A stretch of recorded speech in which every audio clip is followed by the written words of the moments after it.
One day, your life will flash before your eyes. Make sure it's worth watching. Magandang araw and welcome sa Beautiful Life. Harmony of Life. Kamusta na? Sana lahat kayo ay nasa mabuting kalagayan at patuloy na hinaharap ang mga challenges sa buhay. Ang ibabahagi ko sa inyo ngayon ay ang tinatawag na dying is part of living. We are all born to die.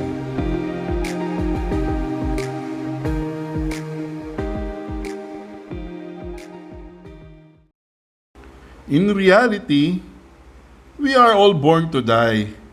That is the fact that none of us can change. Sa Pilipinas na kung saan halos lahat ng tao ay kabilang sa relihiyong Kristyanismo, hindi madalas na pinag-uusapan ang pagkamatay ng isang tao. Hindi madalas na ipapaliwanag ang kagandahan o kabutihan ng kamatayan ng isang tao. Palaging ang ating tinutugunan o ang ating hinaharap o ang ating mga nais mapainggan ay yung buhay itself, no? Kung gaano kasarap mabuhay, kung gaano kasarap ma-appreciate ang buhay. Pero bihirang-bihira na pinag-uusapan at hinahanda ang sarili sa pagkamatay. Kaya hindi natin maiiwasan na pag may namatay sa isang pamilya or namatay yung isa sa mga ating minamahal, talagang halos gumuho ang ating mundo.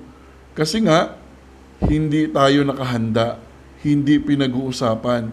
Para sa iba, para sa karamihan, imposible yung mangyari. Na parang nabubuhay na lang tayo na hindi natin iniisip at hindi natin hinahanda ang sarili natin na time will come, lahat tayo mamamatay.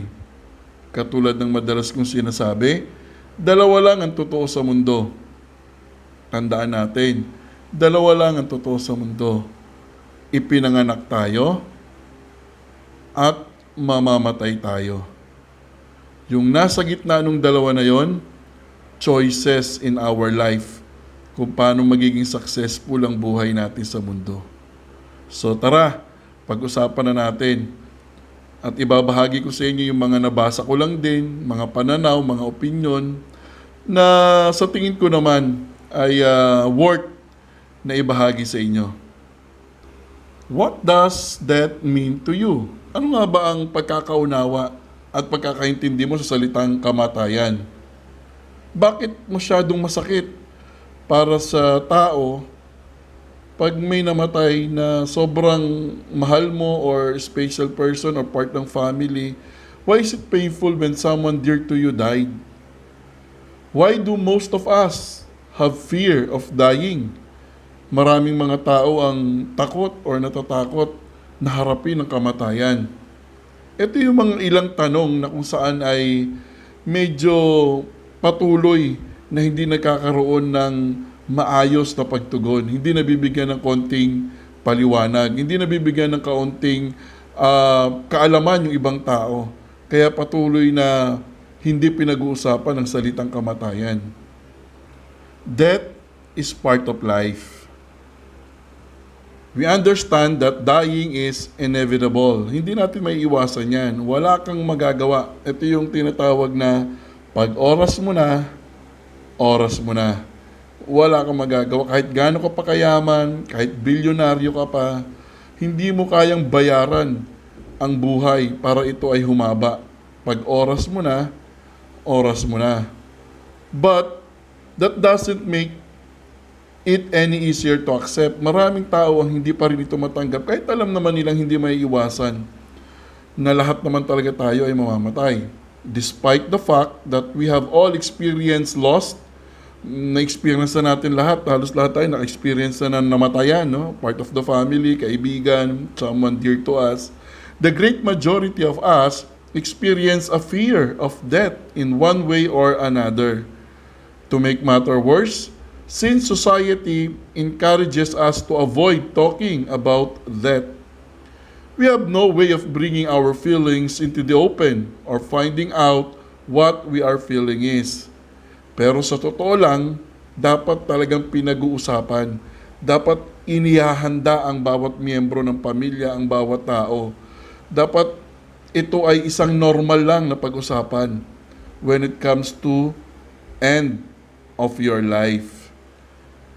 Minsan, pag nagkaroon ng anak ang mag-asawa, itong bata na to ay pinapalaki ng magulang, tinuturuan, binibigyan ng magagandang damit, pinapakain na masasarap, until such time na lumaki ang bata at makatayo na sa sariling paa. Doon sa part na pag-aalaga ng bata, mula sa panganak siya hanggang sa lumaki, may mga tao na inaangkin na yung anak nila sa kanila yon, pag-aari nila. That's the time na nagkakaroon ng link between ownership and yung tao na inaangkin mo. Katulad nga ng example natin is yung anak. Kaya pag eventually namatay yung anak, hindi ito matanggap ng magulang. Why? Kasi nga, pag-aari niya yung anak. Akin to, namatay. It's so painful. Pero kung pinag-uusapan ito sa bahay, ito ay binibigyan ng magandang paliwanag na in reality, ginamit lang ang katawan para lumabas ang isang tao. And by nurturing that person, siya ay bubuo din ng bagong pamilya niya eventually. And that is the cycle of life. Pero dahil hindi ito naiintindihan at nauunawaan, masyadong masakit sa atin na parati nating inaangkin yung mga taong nanggaling sa atin. Yung mga taong minahal tayo, mga taong minahal natin. Kaya masyadong masakit pag sila ay nawala, pag sila ay namatay. There is this concept that is called celebration of life. Meron ako isang vlog patungkol sa celebration of life. I hope you can watch it also for you to understand better. May idea na pag may namatay na mahal natin sa buhay, hindi natin ibubuhos dapat yung pain. Dapat ang ginagawa natin to celebrate the life of the person died. Yun dapat ang ginagawa. We need to let go of that person and we need to accept na hanggang doon na lang ang kanyang buhay. At dapat tayo magpasalamat kasi nakasama natin siya, na-appreciate natin yung panahon na nakasama siya. Pero yung magpo-focus tayo doon sa idea ng pain, ng agony, ng hurts, ng loss, kasi wala na siya, lumalabas na hindi natin naiintindihan at nauunawaan ang takbo ng buhay na meron tayo. The mere fact na nabuhay ka, eventually, mamamatay ka. And you need to accept it. What does living mean to you? Ano ba ang ibig sabihin sa iyo ng buhay? Or nabubuhay? Ano ba ibig sabihin sa iyo niyan? Kasi depende kung paano mo ito ini-interpret for you to understand that the actual daily living usually happens sa mga typical na mga tao ay yung mga nasa opisina. Yan. Sinasabi nila ito ang buhay nila. Mga nasa factory, mga nag-aaway, yung mga may ambisyon. Everlasting struggle in a relationship. Yung mga brutality, violence, hopes, distractions, pleasure, fears. All that is living. Lahat yan, sasabihin ng ibang tao, part ng kanilang buhay. But, what is actually going on? Sa iba naman, earning a livelihood, the intellectual reasoning, technology, the immense progress of science has made. Usually, lahat ito part ng takbo ng buhay. And then, there is this sorrow, endless conflict, occasional joy and pleasure, remembrance of the things that are gone. Sa iba, ito ang buhay. But on the other hand, kasama rin yung tinatawag natin na frustration, desire to be identified with something, struggle, conflict, having no love, and wanting to be loved, loneliness, the expression of technological knowledge, relationship with your better half, your wife or your husband, the immense fears, the things that are hidden. Mostly, these are all part of life. But after all those things, ano na ang susunod? Kung nagpo-focus lang tayo, we only focus on what really life is, we don't really understand the life itself. Kasi for us to understand life, we need also to understand death. You know why? Because if you understand death, you will have a fruitful life. You will have a beautiful life. Kasi alam mo for a fact na may hangganan lang ang buhay mo. Since you understand na may hangganan lang ang buhay mo, you will do all things na makakabuti sa iyo, makakabuti sa kapwa mo. Hindi yung gumagawa ka ng mga bagay na pagdadamot, greedy, hindi ka gumagawa ng pagnanakaw, paninira ng kapwa. Kasi alam mo sa sarili mo, may hangganan ng buhay. And at the end of your life, mas masarap na lahat ng tao na titingin sa iyo habang nakahiga ka sa kabaong mo ay nagpapasalamat dahil nakilala ka nila. And that is part of life. Time will come, kung di man ngayon, kung di bukas, kung di sa makalawa, one day, mamamatay si nanay, mamamatay si tatay, mamamatay ang anak, mamamatay ang taong mahal mo sa buhay. And the question is, nakahanda ka ba? Naka-ready ka ba? Tanggap mo ba? O patuloy mo itong iniiwasan at nakasiksik sa isip mo na habang buhay mo silang makakasama? The mind avoids death because it doesn't know what is going to happen. Basically, the mind says, I know the living. However troublesome, however painful, however pleasurable, however agonizing, destructive, that is all I know, and I hold on to that. I don't know the other. I can speculate, I can invent, I can rationalize, I can have marvelous beliefs about it, but the fact is, I cling to unknown.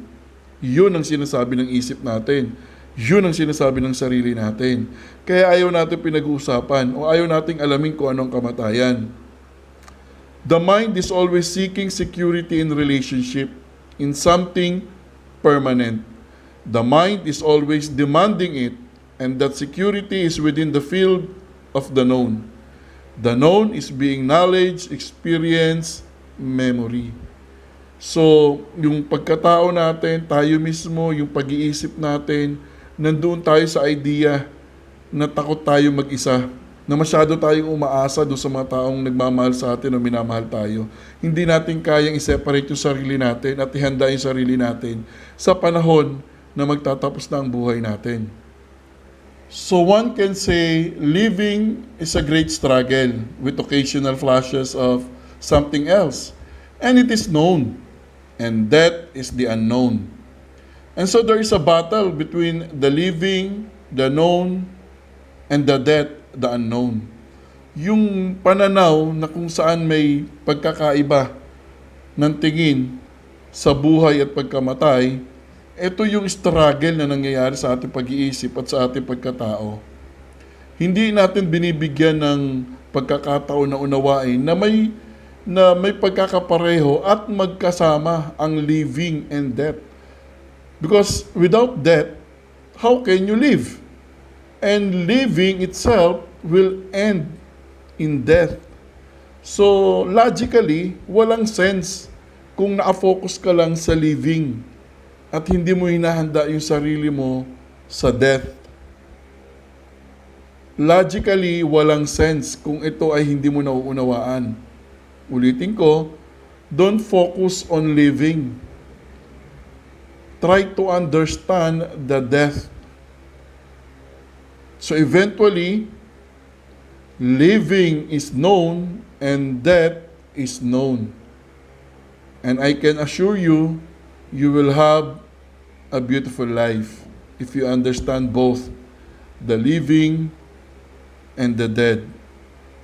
Those who believe in the resurrection and those who believe in reincarnation, those who only worship the present, they are always living in the known. What is it that is known to which we cling on? Cling to life?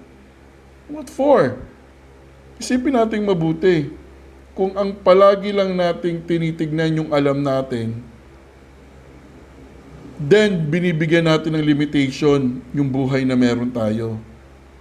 Try to discover the unknown, which is the death. Try to discover, try to understand, para magkaroon ng reason yung buhay na meron ka. Existence embraces both life and death. And in a way, death is the test of the meaning of life. As I told you before, you will have a beautiful life, harmony of life. Magkakaroon ng meaning ang buhay mo. Ulitin ko, existence embraces both life and death. And in a way, death is the test of the meaning of life. If death is empty of meaning, then life is absurd. Life is ultimate meaning remains obscure unless it is reflected upon in the face of death. I want you to understand that without life, there is no death. And there is no death without life. We all know that with modern medicine, we can live much longer. And we all hear too often of people passing away at a young age. Human life is on its way from great distance. It has gone through ages of experiences, of growing, suffering, insight, action, and everything. We are what we are, by what we came from. There is a vast continuum preceding individual existence. And it is legitimate to surmise, to assume that there is a continuum following individual existence.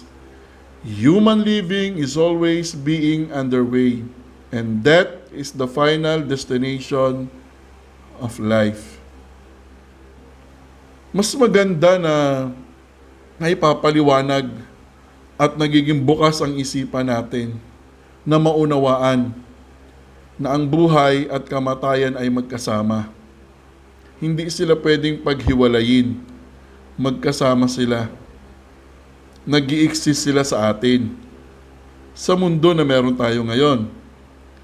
There is no point in dwelling on the worry side of it, as it does not do any good.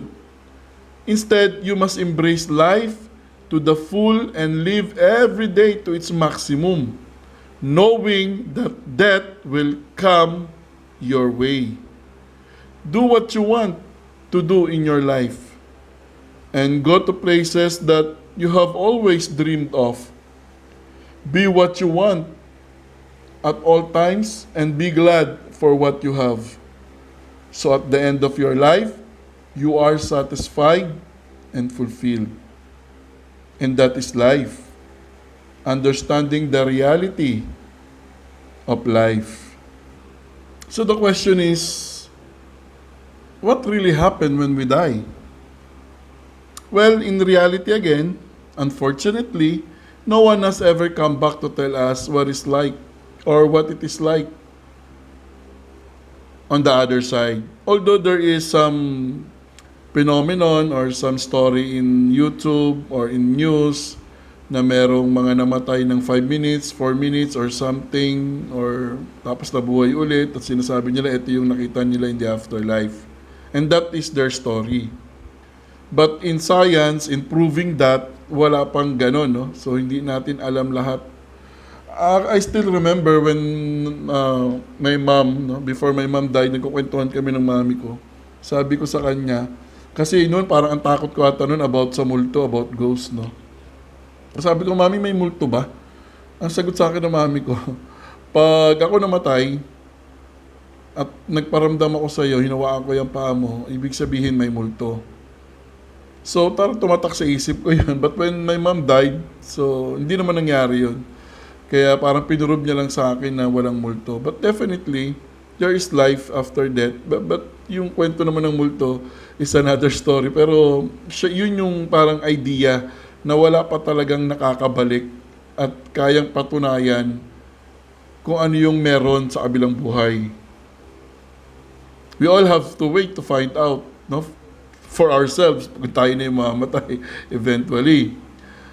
Or do we have to wait for me, or we have to wait for, hopefully, some phenomenon na magkakaroon ng katotohanan kung ano talaga meron sa kabilang buhay. Life after death and while living, that is one of the mysteries in life. Sometimes, it's hard, but personally, I am convinced that dying is only another step in our journey in this world or in our life. Para sa akin, mas isasuggest ko na habang nabubuhay ka, just like I said a while ago, habang nabubuhay ka, mahalin mo ng todo yung mga taong dapat mong mahalin, like yung mga magulang mo kung anak ka, kung magulang ka naman yung mga anak mo, ipakita mo yung kahalagahan nila sa iyo at yung kahalagahan mo sa kanila. Na at the end of the day, hindi ka manghihinayang. Kung mamatay man yung nanay mo, kung mamatay man yung anak mo, yung luha mo, luha ng kasiyahan. Dahil nagawa mo lahat just to prove how much you love that person na namatay. Hindi yung luha ng panghihinayang, luha ng hinagpis, luha ng sakit, ng pain. Kasi hindi mo nagawa yung mga bagay na dapat na ginawa mo nung nabubuhay pa siya. Kaya ang like ko na sinasabi madalas na kung mahal mo yung isang tao like your parents, sabihin mo mahal mo sila every day of your life. Because you will never know. Kasi napakapangit na nasa kabaong na sila at doon ka nagsasalita na mahal mo sila. Nasa kabaong na sila, nagpo-post ka sa Facebook na mahal mo yung nanay mo, tatay mo na namatay. Or yung anak mo na namatay. Pero nung nabuhay, naipakita mo ba? Naiparamdam mo ba? Naiparanas mo ba sa kanila yung sinasabi mong pagmamahal? And that is the reality. Gawin mong meaningful yung buhay habang nandiyan ka pa sa status ng buhay at wala ka pa dun sa end of life. So, if I ask today whether dying scares me, natatakot ba ako mamatay? Well, I am only concerned about the living, yung mga maiiwanan ko, yung mga mahal ko sa buhay, mga maiiwanan ko, yun lang naman ang concern ko. But, hindi ako takot mamatay because I understand death. And I understand that death and life is one. Magkasama silang dalawa. And I know that I will be watching over them naman pag ako nawala na. That is life. And that is for me. And as I said, that is for me. And how about you? I hope medyo naiintindihan at nauunawaan mo na dapat talaga inaalam din natin ang death. The view of death is affected by our understanding of life. If life is sensed as a surprise, as a gift, defying explanation, then death ceases to be a radical, absolute negation of what life stands for. For both life and death are aspects of a greater mystery, the mystery of being created in this world. Over and above the preciousness of particular existence stands the marvel of its being related to the infinite mystery of being human or being created and experience life. I would like to touch briefly again. Gusto ko lang din medyo bigyan ng malalim na pagpapaliwanag or malalim na pagkakaunawa na huwag tayong matakot sa salitang mamatay, death. Huwag tayong matakot. Kung paano natin naiintindihan at nauunawaan ang life, ganun din natin unawain at intindihin ang death. Try niyong pag-usapan, no? Subukan yung pag-usapan sa pamilya. Simulan natin sa family. Or kung magkaibigan kayo, simulan yung pag-usapan. And be open-minded. Don't be afraid to mention the subject of death in your family, in your friends, o sa mga kaibigan mo. Talking about the future with confidence. Talking about death, rather, with confidence. Try to instill good thoughts in your friends, family, loved ones. And don't be frightened of what they think or what might they think. Pag diniscuss mo sa kanila yung death, gusto mo lang ipaliwanag. Kasi isa sa mga parang kultura ng mga Pilipino na pag pinag-uusapan, pag nagsasalita ka about death, parang premonition na mamamatay ka na. Kasi parang nagbibigay ka na ng habilin, no? Pero isa ito sa mga stereotype, and then isa ito sa mga pamahiin ng mga Pilipino na hindi pinag-uusapan ang death. Kasi nga parang ibig sabihin, kung ikaw yung nag-open up ng death, ibig sabihin mamamatay ka na, no? Yung tinatawag na habilin. Nagpaparamdam ka na. But in reality, hindi yun ganon. It's better lang for us to understand death the way we understand living, or the way we understand life, as I mentioned a while ago. Actually, isa sa mga best practice nga dapat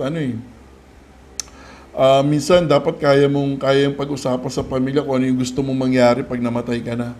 Halimbawa, as a person, sasabihin mo sa kanila na time will come, talaga naman mamamatay ka. Hindi mo lang alam kung kailan, kung paano, at kung saan. But for the meantime, pwede yun. Pwede nang sabihin nung isang member ng family, o isang kaibigan mo, or loved ones, or anyone, na, pag ako namatay, gusto ko maayos yung kabaong ko, gusto ko ganito yung kabaong, gusto ko ganito yung libig, gusto ko ganito yung mga tugtog. And ito yung mga gusto kong taong pumunta sa akin, ito yung gusto kong eulogy. Kasi in that way, naiintindihan mo at alam mo kung ano yung mangyayari pag namatay ka na. Hindi yung patay ka na, hindi mo alam kung ano yung ginagawa nila para sa iyo. You have to be open-minded. Tayong lahat, I encourage everyone to be open-minded when discussing death. Kasi kinakailangan talaga nating i-absorb at intindihin, inculcate into our mind, into our soul, into our heart, na talagang mamamatay tayo. And we need to prepare for that also. Hindi lang yung sa living. Buti nga yung baby, pag nabuntis ang babae, pinaghahandaan ang kanyang paglabas sa mundo. Diaper, gatas, ninong, ninang, everything and anything, binyag. Lahat yan nire-ready at pinaghahandaan. Pero sa kamatayan, wala. Diba? Walang nagre-ready, walang naghahanda. Kaya nabibigla ang lahat. Kasi nga takot tayong pag-usapan. Pero dapat ito pinaghahandaan din. Kaya ngayon nabanggit ko kanina, celebration of life on my next vlog. Sana mapanood nyo. Doon pwede natin gawin yon, celebration of life. Na ang pinag-uusapan, ang pinagdidiwang natin, nung nabubuhay pa itong tao na to, we celebrate the life of the person who died. Okay? So it's a good practice na maunawaan ng pamilya, na maunawaan ng bawat tao, na importante na malaman natin ang halaga ng kamatayan. If life is a pilgrimage, death is an arrival, a celebration. The last word should be neither craving nor bitterness, but peace and gratitude. Life is for living, as death is just another step in the journey of life. Beautiful life, harmony of life. So, I hope may naintindihan at maunawaan kayo doon sa ibinahagi ko sa inyo. Medyo para sa iba siguro nakakilabot, nakakatakot pag-usapan. But I hope maging open-minded kayo. Out of the box. Tanggapin natin ang katotohanan at ang realidad na dalawa lang ang totoo sa mundo. Pinanganak ka, mamamatay ka. Ang nasa gitna niyan, choices kung ano yung mangyayari sa buhay na meron ka. But nevertheless, you have to accept it. Beautiful life, harmony of life. So dito binahagi ko lang sa inyo yung mga nabasa ko lang din, na sa tingin ko naman worth it na ibahagi din sa inyo. Mga nakita ko lang din naman ito na pinagsama-sama ko lang and then binahagi ko sa inyo. Ganun lang naman ang beautiful life pinapaliwanag lang natin mga bagay-bagay na kung saan minsan parang hindi natin binibigyan ng atensyon, na hindi natin alam nagiging bahagi pala ito ng buhay natin, na ito pala ay nagpapaganda rin sa buhay natin. So that is beautiful life, harmony of life. So maraming salamat sa pakikinig. Please do like pa rin Beautiful Life sa Facebook, subscribe pa rin kayo sa YouTube. Please encourage your friends, yung mga kaibigan nyo na malike din naman yung Facebook and makapag-subscribe sila sa YouTube. So patuloy lang ako magbabahagi, magbibigay ng magagandang topic, interesting topics about beautiful life. Habang nasa bahay tayo lahat because of quarantine. But I hope patuloy na nagkakaroon kayo ng idea, patuloy na lumalakas ang loob nyo, patuloy na gumaganda ang buhay nyo because of this vlog. Beautiful life, harmony of life. So tandaan natin ha, we only die once, but we always live every day of our life. Ang sarap mabuhay. Lalo na kung alam mo kung paano mabuhay. So this is Ems once again. Thank you for watching. Thank you for listening. Beautiful life. Harmony of life.